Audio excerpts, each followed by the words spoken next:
congratulations, you are 12 years old. You live in Rustboro City and your mom is finally letting you take on the local gym leader, Roxanne. Unfortunately, mom doesn't want you wandering too far from home, so you're only allowed to catch Pokemon within Rustboro City or on the adjoining routes. That means routes 104, 115, and 116 are fair game as they connect directly to Rustboro, but Petalburg Woods and Rust Turf Tunnel are not. Could you beat Roxanne using only locally sourced Pokemon while matching her number of Pokemon used? And could you do so against every gym leader in Hoenn? This is the third leg of the Local Encounter Challenge, aka LEC, which I've already seen through in Kanto and Johto, but this time I'll be taking on the challenge in Pokemon Emerald. The full list of rules can be found in the description, but I'll discuss individual rules later as they become relevant. With that out of the way, let the lesson begin.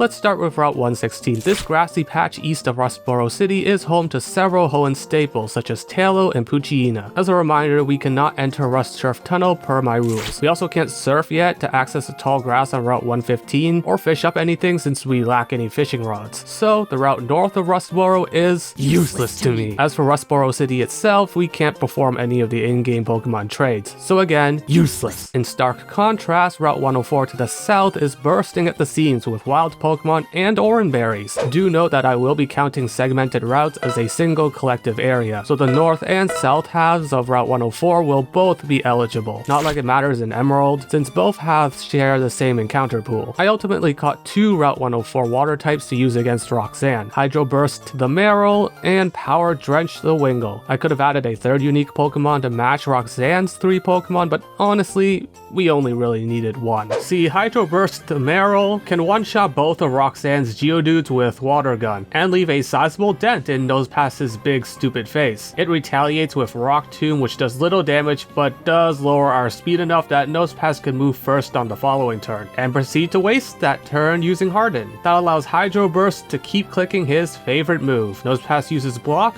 here's Water Gun. Roxanne heals Nosepass to full, Water Gun. Nosepass decides not to use Rock Tomb anymore because Hydro Burst is slower and goes for Tackle instead.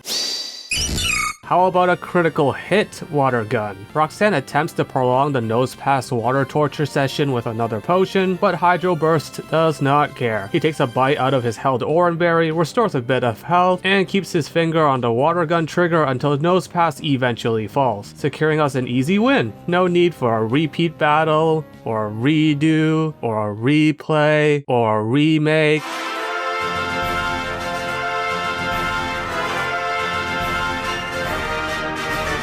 In past iterations of the Local Encounter Challenge, I opted to play only the remakes of each region, Leaf Green for Kanto and Soul Silver for Johto, but I felt there were enough differences between Emerald and ORAS that warranted covering both in the same video. I won't be going as in-depth on the Alpha Sapphire side for the sake of my mental health, just bringing up any notable differences. Yes, I chose Alpha Sapphire over Omega Ruby. You'll learn why in approximately 37.5 minutes. So set a timer. Let's go over those Emerald versus Alpha Sapphire differences now. First, Roxanne only has one Geodude. Second, the remakes lifted their encounter tables from Ruby and Sapphire, which means some Pokemon available in Emerald won't be in Alpha Sapphire. For the Rustboro split, that means no Abra on Route 116 and, more crucially, no Marill on Route 104. Thus, our only available water type is Power Drench the Brock Weak Wingull. But look on the bright side, he gets to use his full government name this time. The rest of my team options are dicey, however. Either normal types that can't deal meaningful damage, or flying types that fold to a single Rock Tomb. I ultimately chose Dustox to be my second Pokemon, since it can survive multiple Rock Tombs, hit decently hard with Confusion, and has one more fun quirk I'll reveal soon. Set a timer for that. Power Drench cannot one-shot Roxanne's lead Geodude with Water Gun, because it has the sturdy ability to survive with 1 HP. Geodude then hits back with a super effective Rock Tomb that also inflicts a speed drop. Roxanne then pops a potion, but it doesn't really move the needle because Power Drench finishes off Geodude anyway. In comes Nosepass, who slurps up a Water Gun before burying our Seabird beneath a pile of rocks. That's Zipfire to Dustox's cue to mop up this mess. She deals a decent chunk of damage with Confusion, but Nosepass's Rock Tomb does more. However, Rock Tomb does not drop Zipfire's speed because of that aforementioned fun quirk of hers. You can turn off that timer now, but make sure it's the right one. Dustox's ability, Shield Dust, nullifies all additional effects of the opponent's moves, such as Rock Tomb's speed drop effect. That allows Zipfire to keep outspeeding and keep firing off Confusion, but then she has to brace herself for yet another Rock Tomb. But she survives with 6 HP remaining. Zipfire the Dustox KO's nose pass the following turn and secures us the first gym badge in Alpha Sapphire by the skin of her teeth. But what if instead of an unsettling moth with molars, I had a flaming 3-headed hound, or a cute cloudy spirit, or a beetle wearing sunglasses? Well, then I'd be playing Clash of Critters, the sponsor of this video. Clash of Critters is a free-to-play tower defense game where you slay hordes of zombies, build a thriving base, submit to the whims of the almighty pinball machine, and collect dozens of adorable critters, such as Frugatoad and Cluckaroo, 2 lovable grassy damage dealers who've been the MVPs of my critter crew. Then there's the sleepy yet sturdy Dozy manning the front lines, and Wobbler, who sounds like this. The quick bite-sized gameplay of Clash of Critters makes it the ideal pick-up and play experience. No stress, no GPS required, no competitive pressure. But that doesn't mean the game ain't got strategic depth either. Check this out. I was getting manhandled on this stage with the Zeds running straight up the middle with ease. So I did the rare gamer move of using my brain, shifting Cluckaroo over from the right column to the middle. With Cluckaroo's additional damage and healing per attack, my middle column critters enjoyed much greater survivability and eventually the hard-earned win. So if you're ready to befriend over 100 different critters, evolve them, and maybe even snag a shiny critter or two, then check out the link in the description and the pinned comment to download Clash of Critters today. After you download using my link, feel free to use the codes HELLOTATARI and Goonbug to get massive free rewards, but you gotta use them before September 21st. Don't forget that. Thank you once again to Clash of Critters for sponsoring this video, and now it's time to die.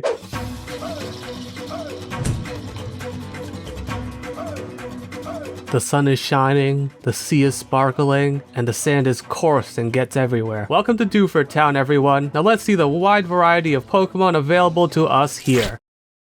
Okay, what about Route 106? Route 107?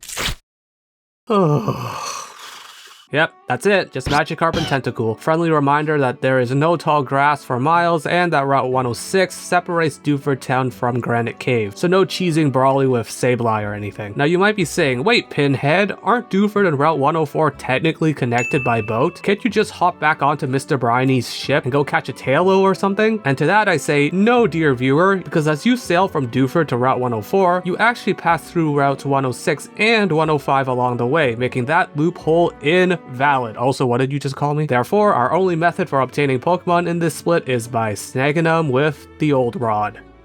Yay. I've never explicitly included this caveat in the rules, but I've always made an effort to not use multiples of the same Pokemon at once. 1 Gyarados is already plenty, it would ruin the fun if I pulled up to every gym with a team full of them. So that's why I refuse to take on Brawly with a team of 3 Tentacool. That's a cop-out, and it also makes the gym really easy. Trust me, I tested it out. Instead, I'll be rolling up to the Dewford gym with just 1 Tentacool, 1 Magikarp, and me. I'm gonna beat up Brawly. But first, let's see what Blackbeard the Tentacool can do. He confuses Machop with Supersonic, but it still manages to bulk up, boosting its attack and defense. That makes Blackbeard's Poison sting a little less, but it manages to inflict poison. Machop hits itself in confusion this time, but after Blackbeard hits it with an acid, Machop snaps out of its funk and deals a brutal hit with Karate Chop. Blackbeard can only afford to tank like 2 or 3 hits total in this fight, and if he goes down, we will essentially lose. Syrup the Magikarp deals next to no damage, and I know I said I was gonna help beat up Brawly's Pokemon, but you know, I'm kind of busy,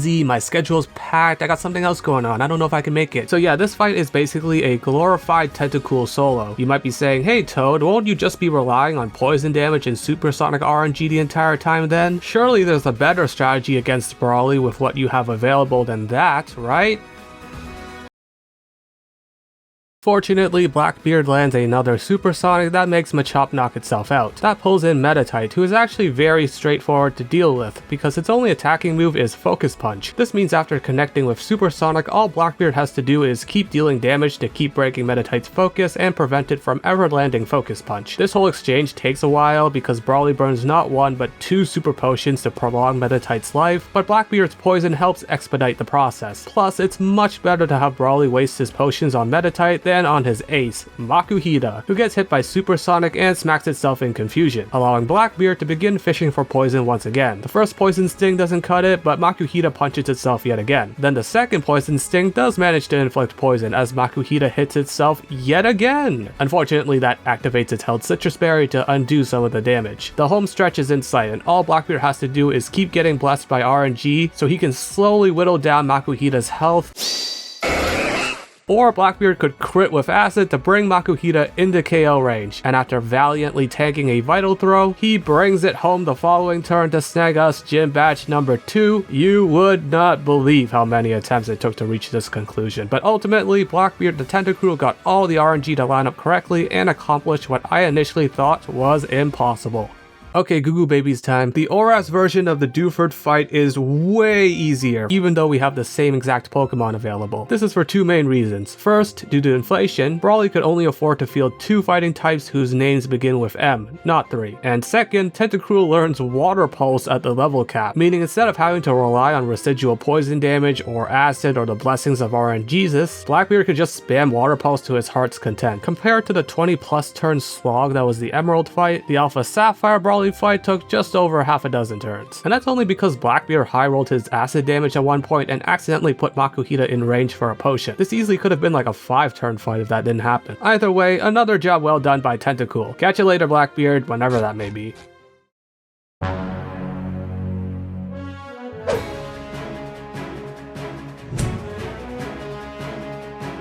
Dewford was fun, but I hope I don't have to rely on good RNG to beat another gym leader in this run.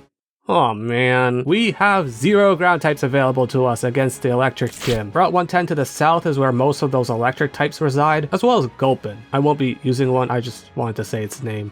Gulpin. West of Mauville lies Route 117, which includes several grass types as well as the only water Pokemon worth its weight against Wattson, Azumarill. If for some reason you want a Goldeen or Gyarados or Tentacruel to deep fry at the Mauville gym, you can head on up to Route 111 or head on east to Route 118 and secure your seafood there. As for notable non-Pokemon stuff in this split, HM Rock Smash is available, which theoretically comes in handy against Watson's Magneton, but doesn't really in practice. Trust me, I tried. We also unfortunately can't receive the coin case, as that requires a trip to the ineligible Slateport City to fetch some harbor mail. As a result, we can't acquire any of the Game Corner TMs. That's tough. So is team building against Wattson. I originally concocted an elaborate plan that involved using the nearby daycare on Route 117 to breed a Volbeat that knows Tailglow and Silverwind. But several issues with that. First off, there are no Pokemon around to pass down Silverwind, as Masquerain can only be found in this area in Ruby and Sapphire, not Emerald. Also, I totally forgot Volbeat can only be male and thus cannot produce a Volbeat offspring unless breeding with Ditto.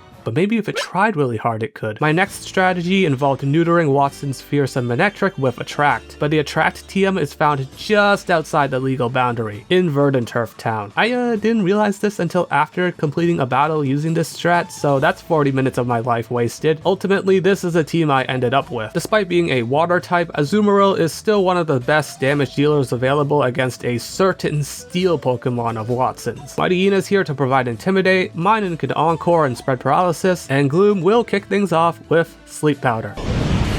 Or Voltorb could blow the lid off this battle by self-destructing. In my many prior attempts, Voltorb would always go for Spark here, but this time it opted to commit die. Fortunately, Trampoline the Gloom survived the explosion and put Electrike to sleep after it finished howling. From there, Trampoline could click Absorb twice to put itself back above half health, then finish off Electrike with Acid to invite in the bane of my existence. Countering electric types with our limited selection of Mons was already painful enough, try countering a steel type as well. Trampoline does temporarily neuter Magneton with Sleep Powder, letting Boot the Azumarill hit the field. But Magneton wakes up immediately and hits a Sonic Boom. It's no big deal, however, because Boot's sole reason for appearing in this fight is to deal a good amount of damage to Magneton before inevitably dying. A hero sacrifice, if you will. Interestingly, Magneton chose to use Sonic Boom again instead of an electric attack, and that decision would ultimately result in its downfall as Boot took it out with a critical hit. Boot then fell as expected, sending Trampoline back into action. He gets paralyzed by Thunder Wave, but courageously fights through the paralysis to sprinkle Sleepy Powder onto Manectric. Trampoline only managed to deal 2 more attacks, however, an Absorb and an Acid, with Paralysis robbing him of a turn in between those moves before Manectric awakened and obliterated him with Shockwave.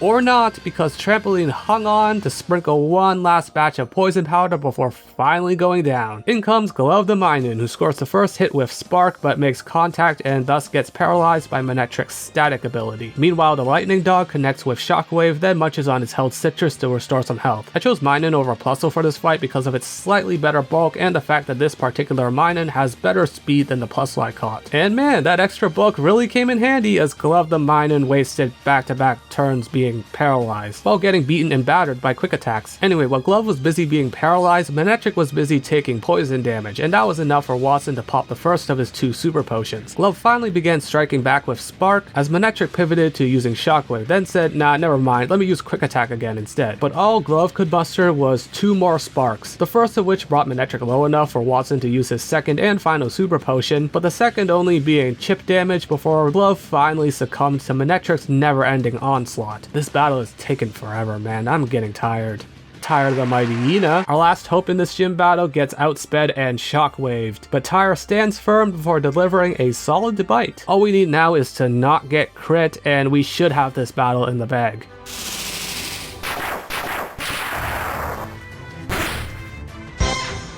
Tyre the mighty Yina survives with 16 HP remaining and eats that W. Finally, after like how many attempts? I can't even begin to decide who was the MVP of the fight. All 4 Pokemon involved put in the work to see this arduous battle through. Okay, now let's turn that difficulty slider all the way down. Generation 6's Mauville is a beautiful redesign of the classic city, however it also introduces The Mecca of Omega Ruby and Alpha Sapphire. The Mauville City Pokemart stocks several TMs that completely trivialize the Wattson battle, namely Power Up Punch and Bulldoze. After Flip Flop the Plusle broke Magnemite's Sturdy, then used Encore to lock Wattson's lead Pokemon into only using Tackle, Boot the Azumarill could tag in scot-free and run amok. He collected an attack boost by KOing Magnemite with a Pop, then bulldozed Voltorb, ignored Magneton's Supersonic, and bulldozed again for the quick and easy victory. Coincidentally, this was the 3rd consecutive gym battle of the local encounter challenge that is hinged on a water-type Pokemon's contributions. Moving on.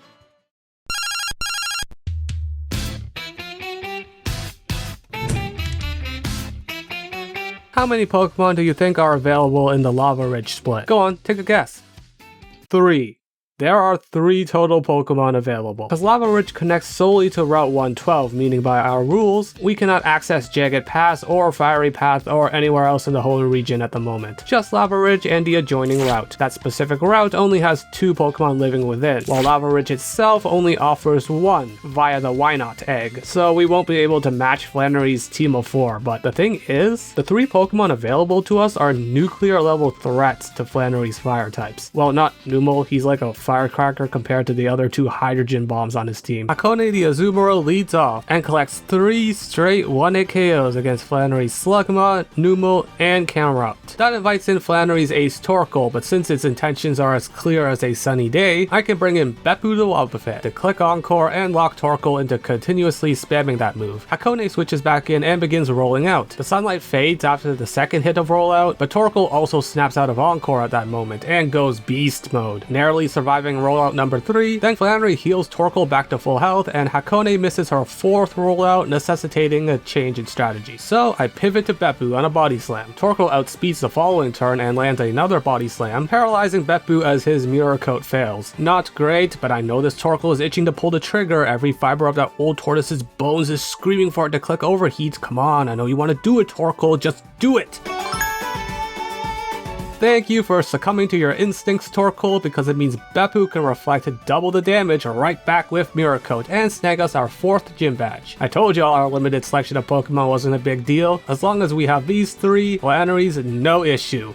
Uh-oh! There are several differences of note for the Lava Ridge split of Alpha Sapphire. Number 1, our rival gifts us HM Strength upon entering Route 112, then declares they're gonna visit Fall Arbor Town before running the wrong way. Number 2, Meryl is unavailable. Instead, Machop takes his place on Route 112. And number 3, the ORAS Flannery fight is even easier than in Emerald. Even though we don't have a water type this time, you can trade from anywhere in Omega Ruby and Alpha Sapphire, so it's entirely legal to evolve Machop all the way up to Machamp, and hey, it turns out that a 505 base stat total Pokemon fares pretty well against a team consisting of just Slugma, Numel, and Torkoal. Only that Torkoal ended up giving us any sort of trouble, and even then it missed an overheat that ultimately let Dogo the Machamp sweep past Flannery's entire team. Turns out you don't even need water all that much.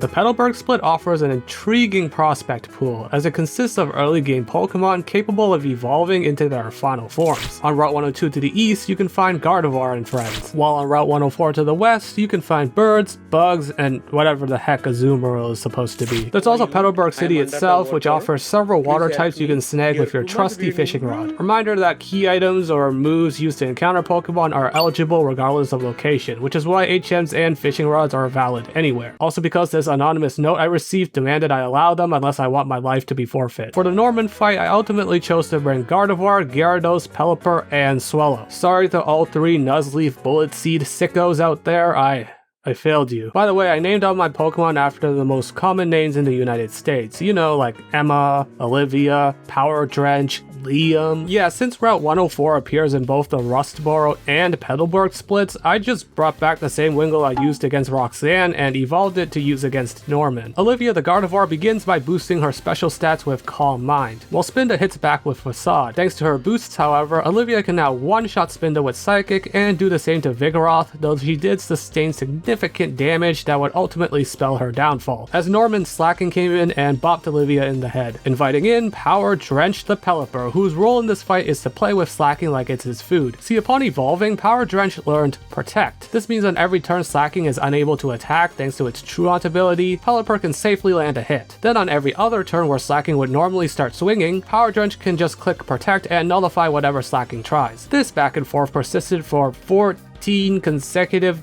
turns, during which Slacking consumed its held Citrus Berry, and Power Drench even landed a crit. But I was careful to ensure Slacking's health would never fall low enough for Norman to consider popping a potion. We only have 10 Protect PP to work with after all, and it would all be for naught if Slacking was brought back to full health. But that fortunately never happened, as Emma the Gyarados eventually tagged in on a Truant turn, then valiantly held her own against Slacking's strong Facade before finishing off the ape with a precise Dragon Rage. That just leaves Linoone, who did crit with Facade to put Emma into the red and force someone else to perform cleanup duty. That's Liam the Swellow's job. He tanked the Facade, went for a quick attack so as to not enter Norman's scary healing potion range, then shrugged off one last headbutt before downing Linoone for good. That's gym battle number 5 in the history books. And once again, the Alpha Sapphire iteration of this battle was easier by a significant margin. See, the 6th generation of Pokemon introduced a little thing called Super Training. And I love Super Training! This is not a bit, I actually do love Super Training. I played the crap out of this soccer adjacent game mode as a kid. I loved playing with balls as a kid, Charlie. I loved playing with balls as a kid! Super Training was such an intuitive and accessible way to raise your Pokemon's EVs. Did I ever actually use any of the Pokemon I raised via Super Training in competitive battles? No, but I still really enjoyed the game mode, and it has relevance to this challenge, as Super Training can be done virtually anywhere, and you can obtain Evolution Stones as rewards for clearing the hardest training regimens. This means you don't have to settle for Bullet Seed Nuzleaf like an Emerald. You can experience Bullet Seed Shiftry. Just kidding, the Bullet Seed TM doesn't even exist anymore. Sorry, sickos. It also means you could obtain a Dawnstone to evolve Ralts into Gallade in time for the Norman fight. You do need a Pokemon with maxed out EVs to access the missions that reward Evolution Stones, however. And per the rules, none of the Pokemon we use in the gym battles can have EVs allocated. So I just picked up a random Zigzagoon off the street and trained up its EVs instead. Everybody please say thanks to Mr. Ball. Now after all that, did I actually use Gallade against Norman?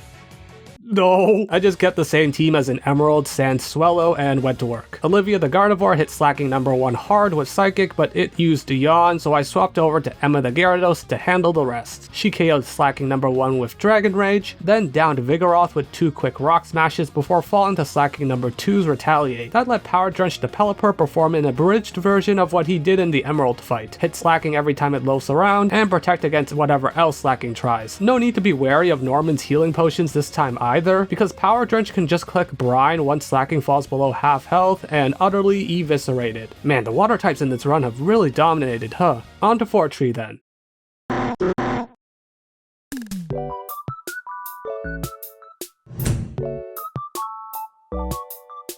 I love Kecleon! It's got a dopey face. It's Pokemon Mystery Dungeon royalty. It's green. I love this dumb green lizard, which is why it being available in the 4-tree split all but guaranteed its inclusion on my Winona extermination squad. Is Linoon probably superior here? Yeah, but I don't care! The rest of my options are pretty hit or miss, however. The best route in Hoenn mainly offers waters, grasses, and a subpar weather-based Pokemon trying to make up for its mediocrity by being obscene. Meanwhile, Route 120 offers a similar selection of Mons, with the additions of Absol and Whiscash. Quick, kinda irrelevant, but funny thing I want to note here, you can explore the entirety of Route 120 to your heart's content in Emerald, but in Alpha Sapphire, an NPC will block your way about halfway through the route, telling you to go beat Winona first. Kids these days get nowhere near as much freedom, huh? Finally, 4-tree City itself offers little to no value, as the in-game trades cannot be done in Emerald or Alpha Sapphire. You can get TM Hidden Power though if you feel like gambling on getting the correct Hidden Power type. For my Emerald team, I went with the aforementioned Kecleon, then filled out the rest of the roster with the best water types I could find nearby. I didn't have much else of a choice. It's like these water types have monopolized every piece of land and sea in the Hoenn region. And now they're here to claim the skies from the 6th gym leader. Southwest, the Sharpedo starts off strong with Bite, while Winona's Swablu mirrors the move to far less successful results. It goes down the following turn. Then Southwest switches out for United the Pelipper as Tropius absorbs sunlight in preparation for a Solar Beam. A Solar Beam that never actually connects, as United dodged the attack by using Fly. But then his Fly didn't actually deal all that much damage, and Tropius set up the Sun, activating its Chlorophyll ability, letting it outspeed the following turn with a strong Aerial Ace in tow, before United took to the skies again, dodged another Solar Beam, and once again whelmed everybody with his unspectacular damage output. Repeat those last 2 turns again, but this time United actually managed to knock out Tropius right as the strong sunlight faded away. United now finds himself in a mirror match. The two Pelipper trade tickling blows, though the enemy eventually wastes a Protect as United clicks Fly once more. This time, however, United is ready, because instead of another underwhelming hit, he crits with Fly to put the enemy Pelipper into KO range, not for himself, but for his teammate, Delta the Gyarados, who swaps in on a failed Protect, gets her Dragon Rage blocked by a more successful Protect, then finally KOs Pelipper the following turn. Next up is Skarmory, which Delta can scorch with Dragon Rage before taking an Aerial Ace. To prevent Winona from popping a potion, I make Delta go for a weak Strength so that Skarmory's HP doesn't drop too low. Skarmory again goes for Aerial Ace, but it soon goes down to Delta's Dragon Rage, pulling in Winona's final Pokemon, Altaria. Delta stays in just a tad bit longer to contribute some chip damage, but not for much longer as Altaria crits with Aerial Ace to bring Delta low, then finishes her off the following turn. Now, I could have just swapped in Sharpedo here and had her wrap up the battle pretty easily, but I really wanted Spirit the Kecleon to get some action, so I threw the lizard in there. Spirit ate an Aerial Ace, then hit Altaria hard enough to trigger its held Oranberry. Alright, maybe Kecleon can clean up this fight after all. Or Altaria could score his second critical hit of the battle, downing Spirit entirely. Alright, welcome back Southwest. She returns to bite Altaria, but takes a sizable chunk of damage from Earthquake. Please don't let my pity for Kecleon ruin this battle. Thank you, our Sharpedo crits with Crunch to topple Altaria and earn us Gym Badge number 6. Once again, the water types came out to play, and once again, that rings true for the significantly easier Alpha Sapphire fight as well. In this game, Sharpedo gets access to Ice Fang before the level cap. This lets Southwest's male cousin, West South, utterly annihilate Winona's Swellow and Altaria. And although Pelipper can hang around for a few turns, West South ultimately pricks it to death thanks to the Rocky Helmet we obtained at Route 119's Weather Institute, and Sharpedo's innate Rough Skin ability, whose combined damage makes any physical hits against us sting real bad for the attacker. West South would go on to hang on with 5 HP remaining before downing Skarmory for good and securing us the 6th Gym Badge with a sweep. Another one done by a water type, no less. It's like water type Pokemon own the entire Hoenn region or something. Wait.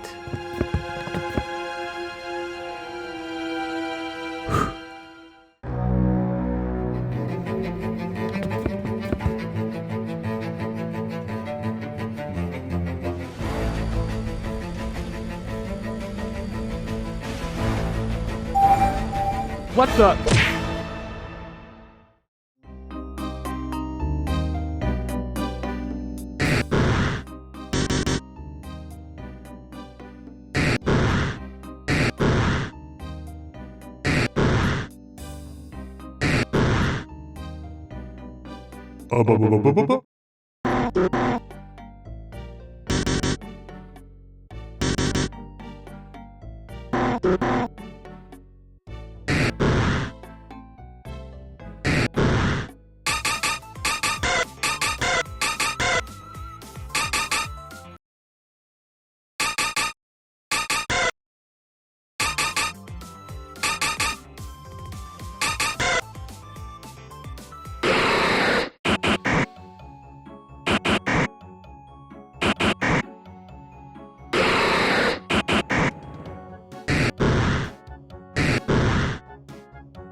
Welcome to the Moss Deep City split. These are the Pokemon available for us to use against Tate and Liza. Wow, so many strong water Pokemon. I am freely and in no way obligated to assure you that this selection of Pokemon is not at all homogeneous or repetitive, and that the abundance of water types is actually a major boon regarding the glorious republic of Team Drink, colloquially known as the Hoenn region. I am also freely and in no way obligated to assure you all that I am currently under no duress, immediate harm, or, hey, what does this part say? I can't read it. No, gotcha. Or threat to the lives of myself and loved ones. Thank you. Man, Power Drench is still a stupid name.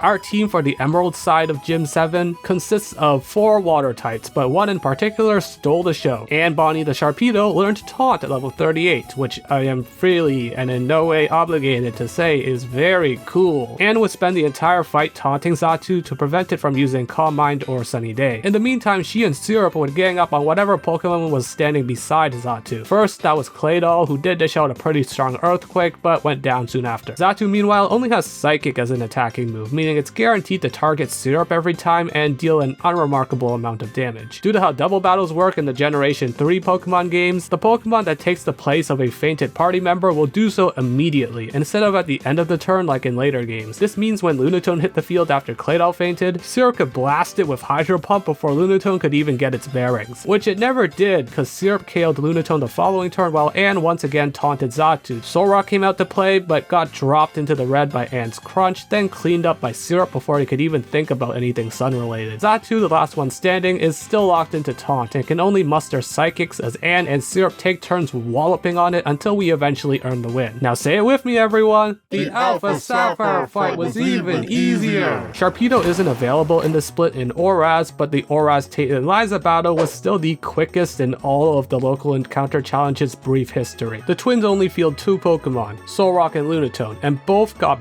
battered by Blackbeard the Tentacruel's Big Surf. Wailmer can also be caught on any of the eligible routes in ORAS and learns Water Spout at level 41, meaning even though Solrock set up the sun, Calico Jack the Whale Lord could still blast both rock psychic types into yesteryear. That concludes the first and probably only one-turn gym battle we'll ever see in the history of the local encounter challenge.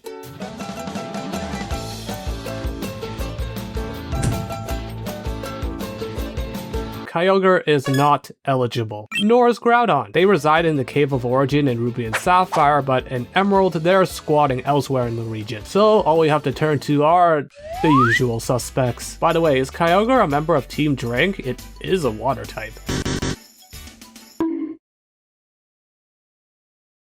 Sootopolis City literally only has Gyarados, while Route 126, which surrounds Sootopolis, offers a couple more Team Drink members to choose from, including some deep sea residents. Yes, this underwater portion is still a part of Route 126, it counts. Finally, there's 2 non-water types available in the Cave of Origin. Sableye won't be relevant, but Crobat very much will be, as Goemon joins Gyarados, Sharpedo, Wailord, and Lantern on our Juan squad.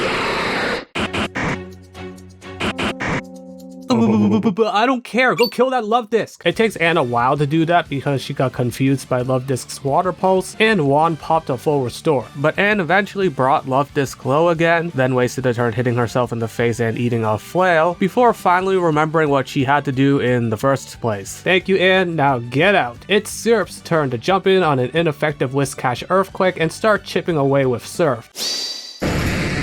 but Syrup instead crits with Surf so hard that Whiscash begins developing amnesia. A Dragon Rage puts Whiscash to rest, and 3 more brings Celio low enough for Syrup to eventually drown it under a waterfall. None of the 3 body slams Celio threw out during that time paralyzed us, by the way. Next up is Kingdra, who punished our switch to Crobat by going for double team, but Goemon is a beast and he lands Confuse Ray anyway, making Kingdra hit itself in the face. Enter stage left, Mary read the lantern. Kingdra does unfortunately break out of confusion, but it just goes for Ice Beam, then another before Mary slows things down with the T-Wave, paralyzing our foe. Mary also packs Confuse Ray, once again forcing Kingdra to humiliate itself for our amusement. Mary then begins bodying Kingdra with Spark, chipping away at its health while Kingdra weaves in double teams with bouts of paralysis. But Mary reads Kingdra like a book, never missing an attack en route to sending Kingdra into the deep end. Juan only has 1 Pokemon remaining, and it survives Spark before dropping the Crab Hammer onto Mary's head, but she remains steadfast, erasing Juan's Hyper Potion with 1 more jolt of electricity towards Crawdaunt, toppling it and claiming victory over the final gym in Hoenn. We didn't even need to use a Groudon or a Kyogre after all. But it would be fun if we did, wouldn't it?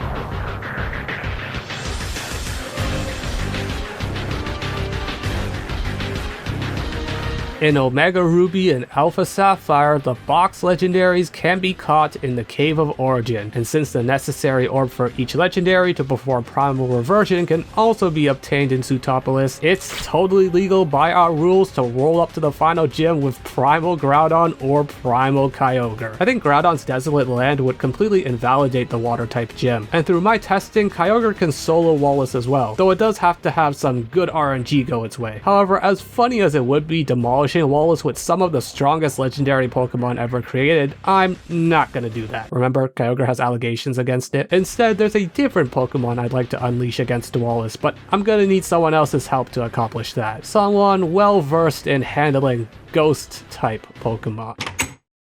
She's back, everyone! The Hex Maniac who once became Hoenn League champion is here to help us pilot a certain ghost-type Pokemon. Everyone, please give it up for the Hex Maniac, also known as...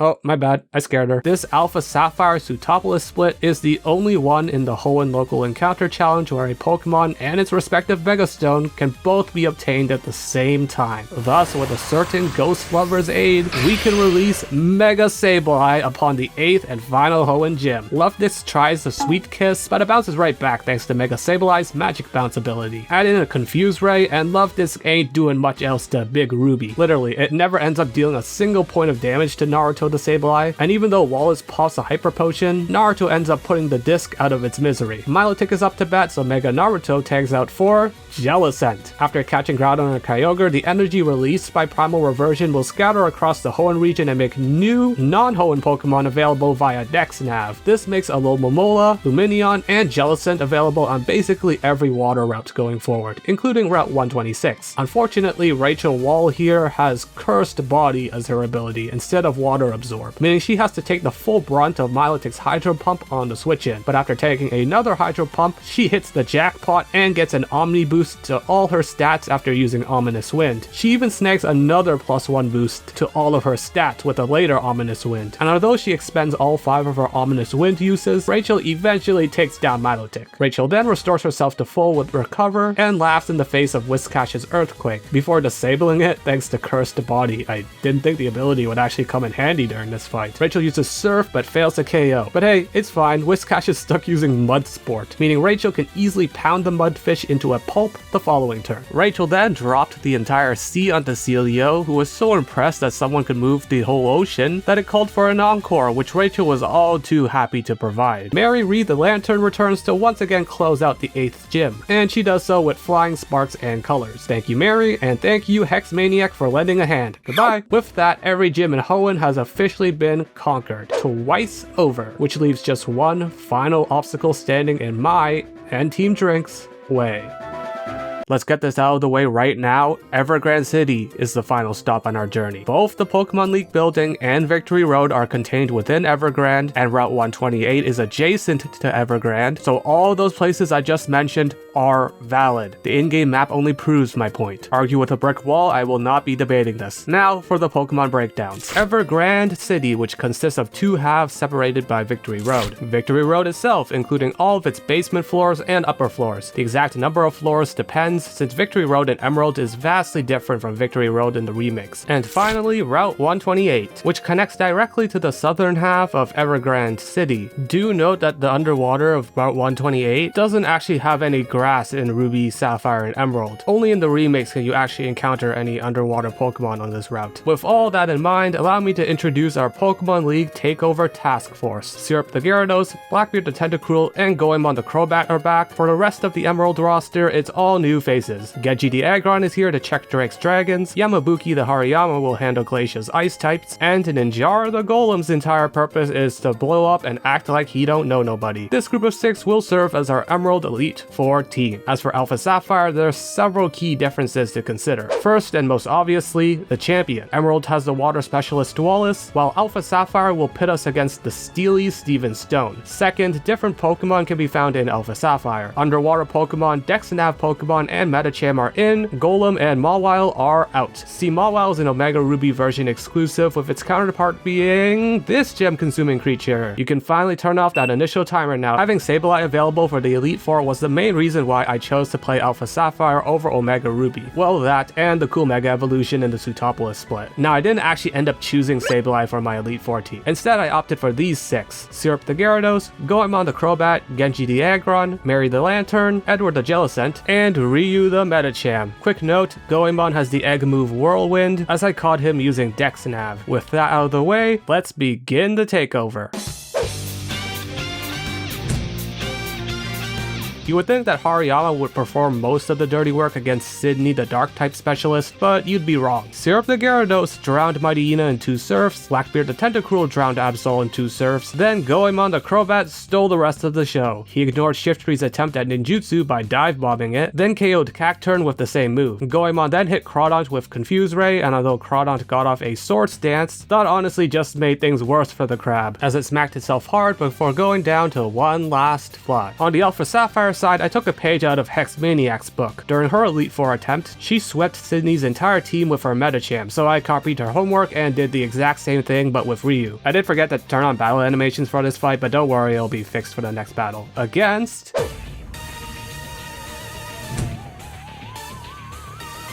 Phoebe leads off with the first of 2 Dusclops, whose Protect goes for naught as Goemon takes to the skies. But upon landing, Goemon gets hit by the Dum Dum Beam. Dusclops' next Protect doesn't matter because Goemon hits himself in the face, and the Protect after that doesn't matter either because it fails. Goemon meanwhile snaps out of confusion and lands his own Confuse Ray. Not sure what to do after basically getting no U'd, Dusclops punches itself in the eyeball, letting Goemon bite into it with Poison Fang. This was done solely to avoid putting our foe into potion range, but it came with the added benefit of badly poisoning Dusclops. But before Goemon could collect his rightful KO, Phoebe swapped out her Dusclops for Dusclops. To Goemon, they both taste the same. Our bat then fired off another Confuse Ray, while Dusclops number 2 took after its brethren by slugging itself in the eye socket. Goemon's Poison Fang does not inflict poison this time, and although Dusclops hits itself again, this particular one is Phoebe's ace, so it has a Citrus Berry on hand to heal up a bit. Goemon doesn't care though. He bites his target, shrugs off Dusclops' super effective Rock Slide like it's nothing, and dispatches Dusclops soon after. That draws in the first of 2 Banette, which Goemon fails to KO with Bite. Thus, Banette can land a super effective Thunderbolt. But again, Goemon does not care. With just 15 hit points remaining, Goemon collects KO number 2 against Banette, then collects KO number 3 when the original Dusclops limps back into the picture only to get properly finished off. Goemon even prolongs things when his bite causes Banette number 2 to flinch, though his next bite fails to secure his 4th KO, and Goemon finally goes down to a Shadow Ball. Still, what a statement. Not willing to let a lowly non-water type one-up her, Captain Syrup makes it rain, and her subsequent bite also flinches Banette, letting her wash away the ghost with Surf and pull in Phoebe's final Pokemon, Sableye, who can't put up much of a fight as Syrup's Surf under a torrential downpour hits pretty hard, thus securing us our second win over the Elite 4. By the way, in order to match each Elite Four member only carrying 5 Pokemon, I've elected to bench one of my Pokemon against each member. Basically, that benched poke can't be used for the respective fight, so if I were to lose all but that one benched Mon, that would still count as a loss. For the Emerald PHOEB fight, I benched Yamabuki the Hariyama. For the Alpha Sapphire fight, it didn't matter who I picked, because after Syrup eliminated Dusclops, then valiantly sacrificed herself against Dusknoir for the almighty chip damage. Edward the Jellicent took control of the steering wheel and cruised his way to victory. Since Phoebe wasted a turn using a full restore, Edward could KO her Dusknoir without taking any damage, then dispatch Sableye and both Banette with ease. The latter Banette did manage to deplete Edward's Hex PP to 0 using Grudge, but we could just restore it later using the Elixir and Max Elixir found in Victory Road. Thanks for the fun time, Frisbee. You know, I think it's Ninjara the Golem's time to shine.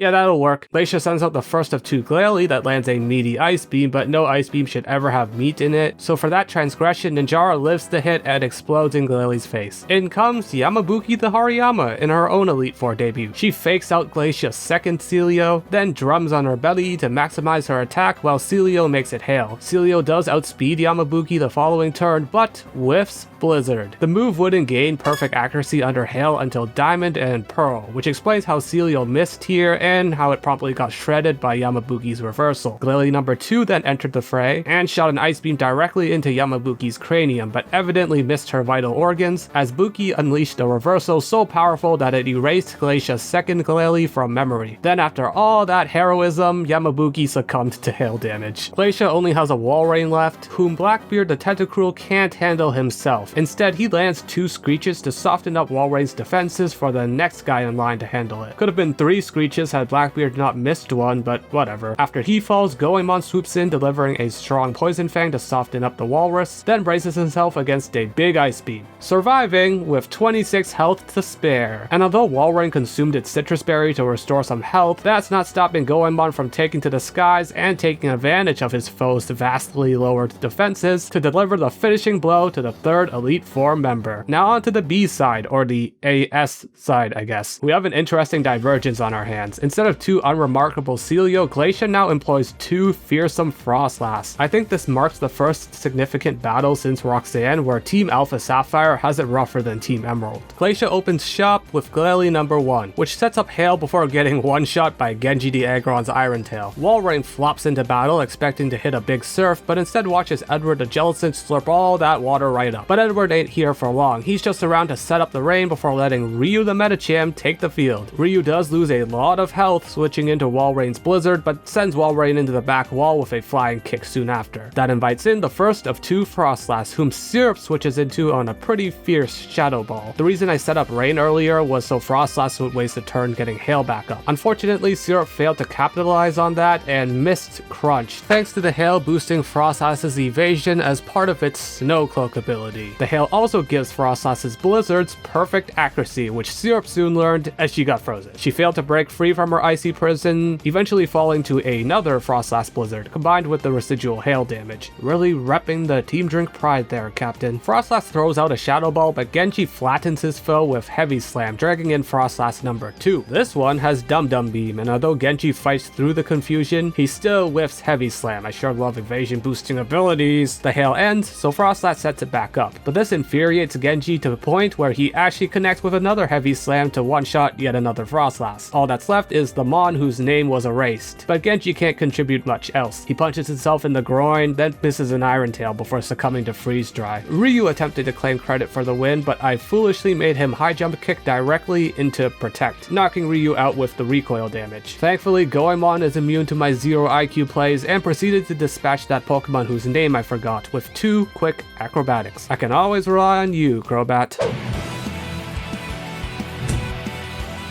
I'm gonna buck convention and cover the Alpha Sapphire version of the Drake fight first. Syrup clicked Dragon Dance twice in Altaria's face, then proceeded to mash the Ice Fang button until Kingdra appeared, where she used Crunch 2 times to net us the win. Easy, straightforward, right? Now onto the Drake fight in Pokemon Emerald.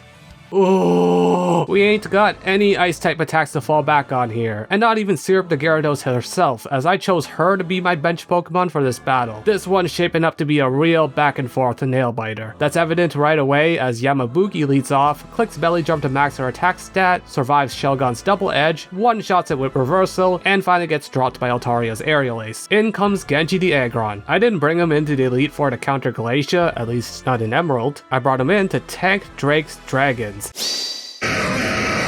But it turns out Genji's got both defense and offense, as he shrugs off Altaria's Dragon Breath and scores a one-hit KO with a critical hit Iron Tail. Unfortunately, that means Kingdra's here, which necessitates a switch to Blackbeard the Tentacruel. Remember when Blackbeard basically sacrificed himself to debuff an enemy so Goemon could come in later to finish the job? Well, Blackbeard is back at it again, but this time he landed all 3 of his screeches before getting taken out. Kingdra did get off 2 Dragon Dances in the meantime, so Goemon gets outsped and eats a body slam before he can even click Fly, but he persists and doesn't get paralyzed, meaning Goemon can crash into Kingdra and exploit its -6 defense to take it out in one shot. Salamence enters the fray next, but Najara the Golem switches into Rock Slide, waves off a Dragon Claw, and shows everyone the biggest reason why he was brought into the league in the first place, to explode upon this very Salamence and take it out in one hit. Q Drake's last Pokemon, Flygon, and the return of Goemon. He confuses Flygon, making it punch itself in the gut, then takes to the skies to dodge Flygon's flamethrower.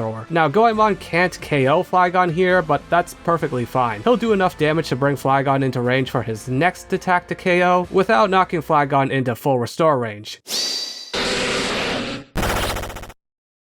Oh no. Although Flygon does hit itself again in confusion, that's not enough to stop Drake from fully restoring Flygon's health and curing its status the following turn. Goemon attempts to salvage things by flying once more, but upon returning to the ground, he is met with a strong flamethrower that puts him on the precipice of death. He lands another Confuse Ray but gets blasted by Flygon's Dragon Breath, somehow surviving with just 4 HP remaining. Goemon's final parting gift is a weak Poison Fang meant to deal chip damage, not anything too major, as Drake still has one more full restore in his back pocket. Meanwhile, Flygon lands a wildly unnecessary and frankly disrespectful crit to clip Goemon's wings. 4 of our Pokemon are fainted and Syrup is ineligible to participate, so that just leaves one final party member to face off against Flygon. The 4 times weak to ground attacks Aggron. Okay, let's set the stage here. Genji is not guaranteed to die to Earthquake, but if he does, we're toast. And even if he survives an Earthquake, Genji then has to make contact with the famously inaccurate Iron Tail to secure the KO. None of his other attacks have enough firepower to knock out Flygon, so he has to live a 4 times effective hit and land Iron Tail. Okay, here we go. Genji braces himself against Flygon's Earthquake, and he lives with 16 HP to spare, thus Genji can use Iron Tail and... Oh!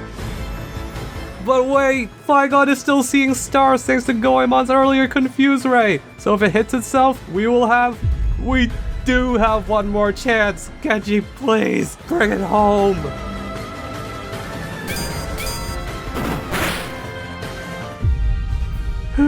Genji rights his wrongs and manages to connect with Iron Tail, knocking out Flygon and snatching victory from the jaws of defeat. Drake has been vanquished. I can finally say it. I didn't really like Iceman. The last obstacle standing between us and the title of League Champion is the incumbent champion. In Pokemon Emerald, that's the Water-type specialist Wallace. And after everything Emerald's thrown our way, from battles hinging on blessed RNG to nail-biting Elite Four bouts, you would think that the champion would be just as, if not more, of a daunting challenge. No. A third of our team may be dead weight against Wallace, but we only really needed 2 Pokemon to beat him. First, Yamabuki, who opened the final battle by faking out Wailord, then watching it use Rain Dance before chipping at its HP with Seismic Toss. This significant loss of health made Wailord's subsequent Water Spout unable to KO Yamabuki, and Buki's now lowered health makes her able to finish off Wailord with...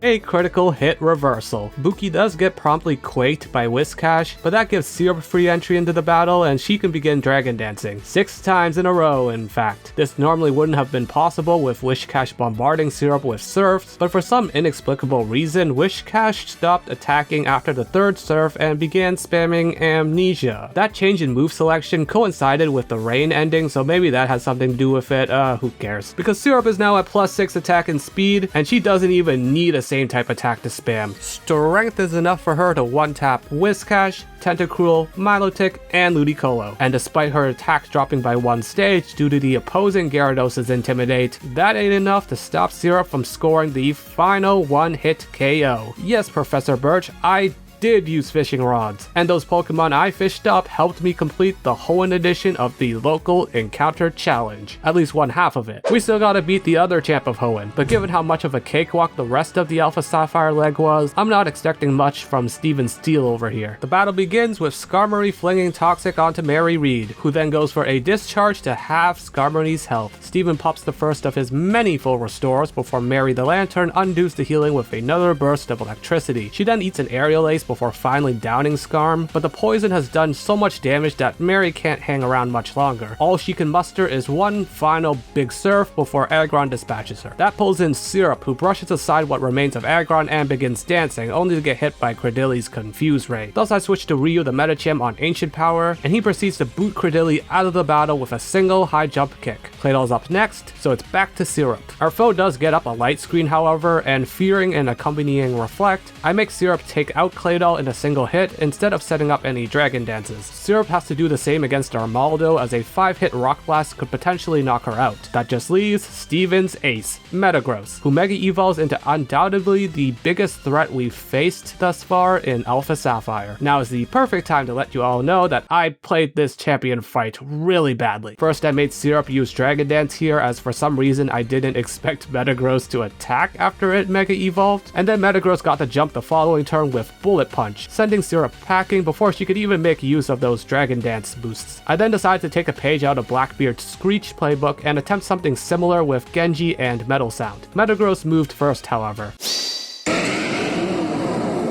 critting with Meteor Mash, and collecting a hydrogen bomb along the way. All Genji ended up doing was firing off one total Metal Sound before getting shellacked. Why are you being so mean to me, man? Your job is to hold my 3DS, not kill me. At least Edward the Jellicent could still survive a hit even after Metagross's attack boost, right? Nope, I made another huge blunder here. The damage calculations I was running were incorrect, because I forgot to account for Metagross's ability changing from Clear Body to Tough Claws upon Mega Evolution. I was still running calcs as if Mega Meta had a Clear Body, so you can guess my surprise when Edward got one shot by Zen Headbutt. It was only here that I finally realized my calculative error, but honestly, it's too late. The only 2 pokes I have left are Goemon the Crobat, who does connect with Confuse Ray to make Metagross smack itself, and Ryu the Medicham, who does switch in safely as Metagross hits itself yet again, then hits itself for a 3rd time. That boosted attack is making those confusion self-hits really sting too, and it puts Ryu in pole position to end this battle with a flying high jump kick.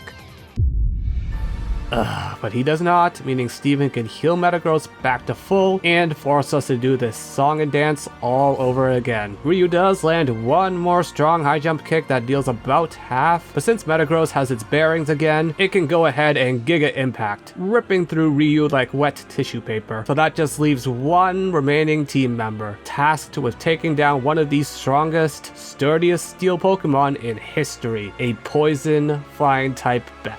We are afforded one pot shot as Metagross has to recharge after using Giga Impact, but that's all the charity we're gonna get. Unless Goemon the Crobat here can pull a rabbit out of a hat, we're basically done for.